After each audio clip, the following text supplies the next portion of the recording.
Mahsulotingiz zo'r, uni qanday foyda berishini juda ham yaxshi bilasiz, ammo mijozlar sotib olmayapti.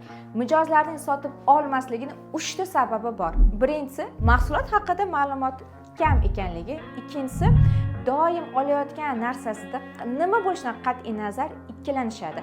Chunki 70% sotib oluvchi insonlar mahsulotini doim noto'g'ri tanlov qilib olishadi. Uchinchisi bu maslahatlashish. Bizda qadriyatlarimizda ham shu narsa bor.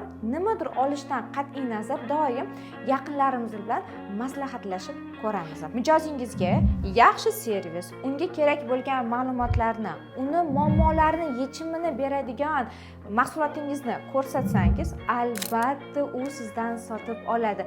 Lekin biling, birinchisida hamma sotib oluvchilar ham birdaniga mahsulotingizni olmaydi. Bu haqda to'liq ma'lumot olishni istasangiz, YouTube'dagi videomni ko'ring. YouTube linki esa profil shapkasida joylashgan.